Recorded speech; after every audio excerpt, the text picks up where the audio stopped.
Hello friends, Radhe Radhe. आप सभी को पुत्रदा एकादशी की हार्दिक शुभकामनाएं। 10 जनवरी दिन शुक्रवार को पुत्रदा एकादशी का व्रत किया जाएगा और ऐसे में आइए सुनेंगे पुत्रदा एकादशी की व्रत कथा।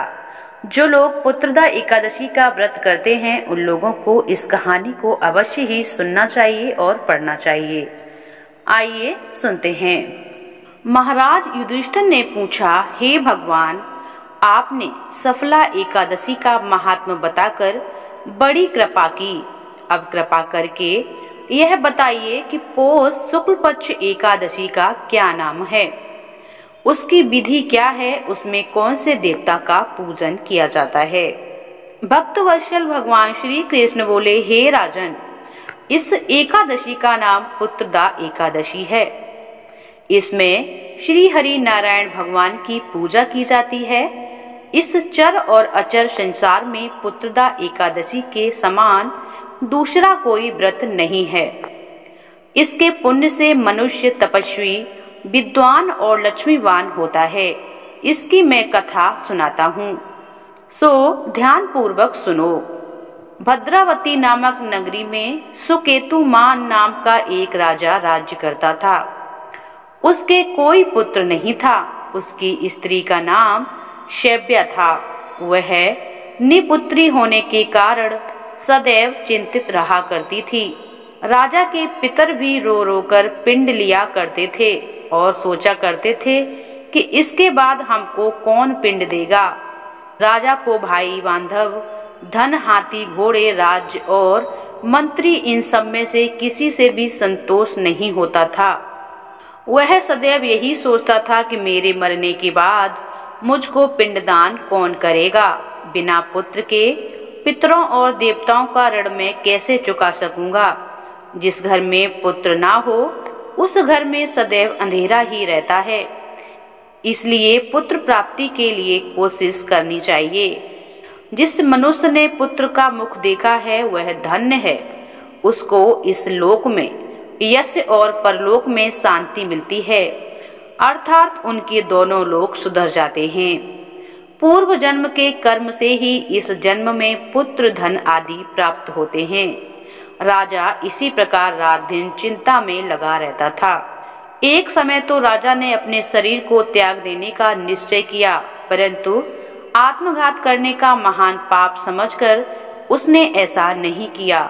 एक दिन राजा ऐसे ही विचार करता हुआ अपने घोड़े पर चढ़कर वन की तरफ जा रहा था। पक्षियों और वृक्षों को देखने लगा।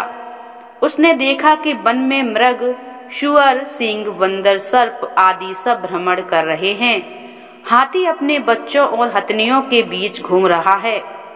इस वन में कहीं तो गीदड़ अपने कर्कश स्वर में बोल रहे हैं, कहीं उल्लू ध्वनि कर रहे हैं। वन के दृश्यों को देखकर राजा सोच विचार में लग गया।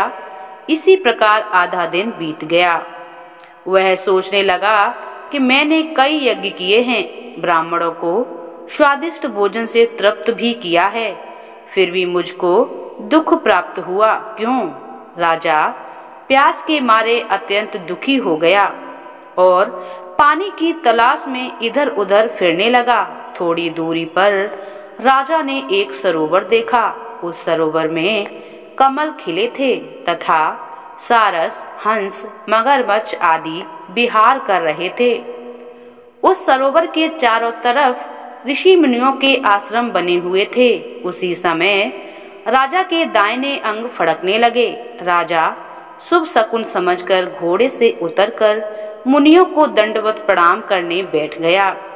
राजा को देखकर मुनियों ने कहा, हे राजन, हम तुमसे अत्यंत प्रसन्न हैं। तुम्हारी क्या इच्छा है सो बताइए। राजा ने पूछा, महाराज, आप कौन हैं और किस लिए यहाँ आए हैं? कृपया करके मुझे बताइए। मुनि कहने लगे, हे राजन, आज संतान देने वाली पुत्रदा एकादशी है। हम लोग विश्वदेव हैं और इस सरोवर में स्नान करने के लिए आए हैं। यह सुनकर राजा कहने लगा कि महाराज, मेरे भी कोई संतान नहीं है।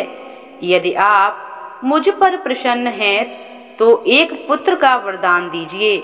मुनि बोले, हे राजन, आज पुत्रदा एकादशी है, आप अवश्य ही इसका व्रत करें। भगवान की कृपा से अवश्य ही आपके घर में पुत्र होगा।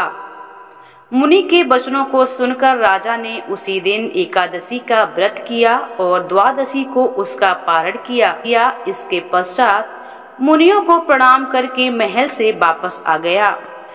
कुछ समय बीतने के बाद रानी ने गर्भ धारण किया और 9 महीने के बाद उनके घर में एक पुत्र प्राप्त हुआ। वह राजकुमार अत्यंत यशस्वी, सूरवीर और प्रजापालक था। कृष्ण जी बोले, हे राजन, पुत्र प्राप्ति के लिए पुत्रदा एकादशी का व्रत करना चाहिए। जो मनुष्य इस महात्मा को पढ़ता और सुनता है उसे अंत में स्वर्ग की प्राप्ति होती है। तो ये है पुत्रदा एकादशी की कहानी। ये कहानी आप लोगों को कैसी लगी हमें कमेंट करके जरूर बताइएगा। कमेंट बॉक्स में ओम नमो भगवते वासुदेवाय अवश्य लिखिएगा।